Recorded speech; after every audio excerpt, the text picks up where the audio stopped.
Live your life like you're the hero in your own movie.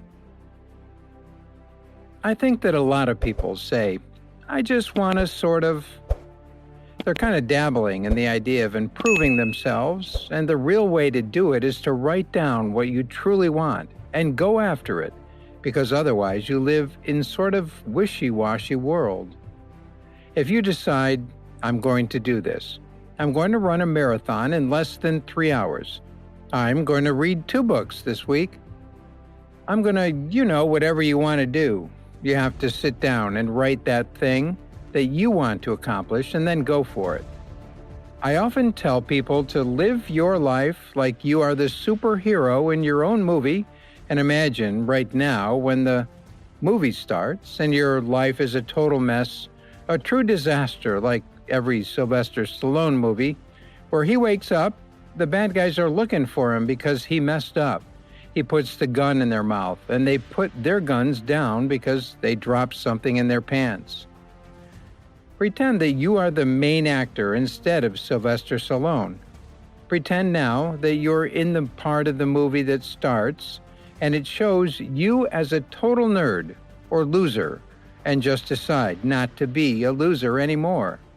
Live your life like there is a documentary crew following you everywhere, and that you are watching yourself from above like a third party. Do what you would want to do no matter the obstacles and other people's opinions. So one day your son would look back and see that documentary and look on it with pride, like, wow, my dad is a hero. I want to be like him.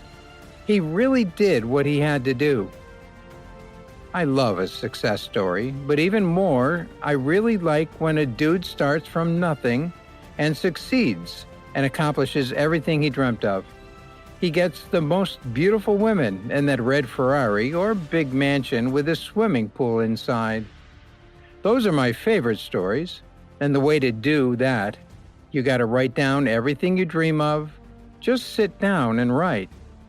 You got to think for yourself that you are the hero of your own movie, and again, sit down and write down the things you dream about. Somebody who is watching will say, yeah, this life is awful, man. Nothing is going well. I lost my job, I lost my money. I've had that. All things are completely unrelated to you. All things that you find other people's successes as a downhill in your own existence, and that you are envied instead of being inspired from their success stories. Instead of choosing to be positive, instead of improving every day on a daily basis on the direction of trying to achieve whatever you have written on your paper. You just are sitting around and you're complaining about life. There's nothing more miserable than someone who is complaining all the time about his life, and it is one of the most annoying things ever. Nobody likes this type of guy who is a complainer. When someone sits around and complains about their life, you are wondering and you don't know what to say. Well, he gets upset when you bring that up. I don't want to bring that up. You know what is wrong with your life? Just go and work for it. I think that there is a lot of people out there who dream to just be on the beach and someone around them to make a wind with a palm leaf because it's hot, while someone is dropping grapes into your mouth. I do not want that. I've never wanted that. That guy is not going to be happy if that comes true. He's going to be bored to death. He would probably be like, what am I doing in this bed? I got to do something.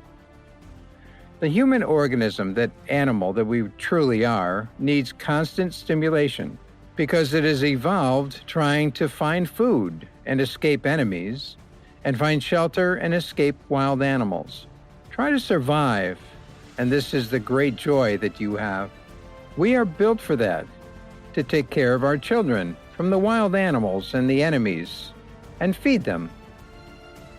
When I see a loser, I see some guy who is 39 years old, lives in his parents' house, and he hates the entire world. He does not have a wife or kids. Man, this is a grown-up baby that somebody just gave bad nutrients in the form of food or in the form of negative thoughts and ideas and examples.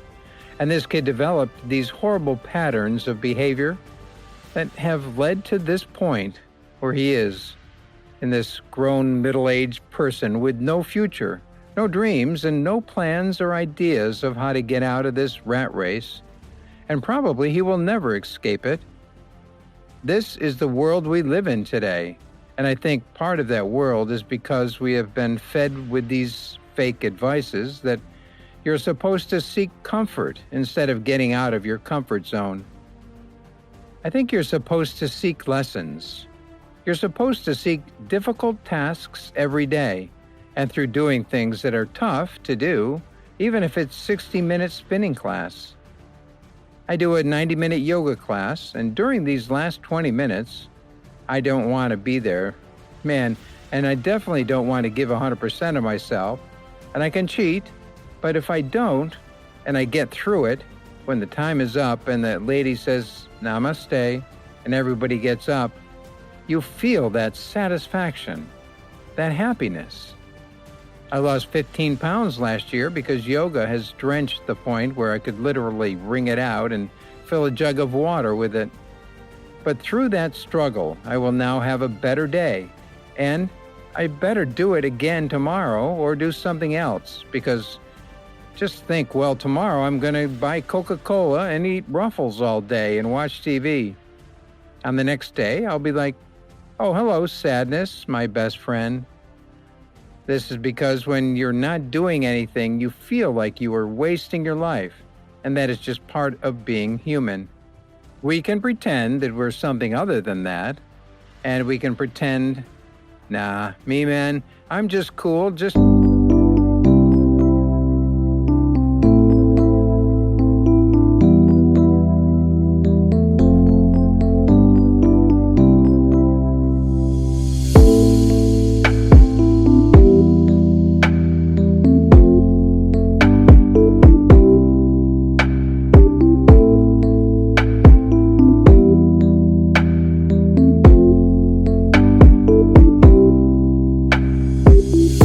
Chilling and going out and doing nothing. Those are just lies. Toss that aside. You are human. You are the product of hundreds of thousands of years evolution. Your ancestors were hunters and survivors and people who struggled. The survivor is deeply in your DNA, and if you don't respect that, you will not have this happiness and fulfillment. What you really need to do in order to feel satisfied in life is to love, to have family, build relationships, go through struggle, testing yourself to the limits. Learning all those things are imperative. They are all giant parts of being a person and to feel alive. I believe that 90% of success is just showing up. I think that one thing that discipline definitely does help you with is it helps you get things done even if you don't feel good for showing up. When you get things done, when you actually do things, you have more success. And sometimes a big part of success is just not being one lazy dude and just doing it. Just get that it is like 90% of it is just showing up. Get there and start putting in that hard work. Like, you're not going to feel perfect every day, for sure. If I only worked out when I felt good, I would be one fat dude. There's a lot of ways I don't want to do that hard work, but it is necessary. It is pretty much the same with everybody that actually gets good at something. There has got to be those days when you push through, and they are probably going to be more than the days that you don't want to show up. So the benefit of discipline, in my eyes, has always been that through discipline, I get all the things done.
I always say that I'm the most lazy, disciplined person in the room. I know because I don't want to do it, but I always do it, no matter what.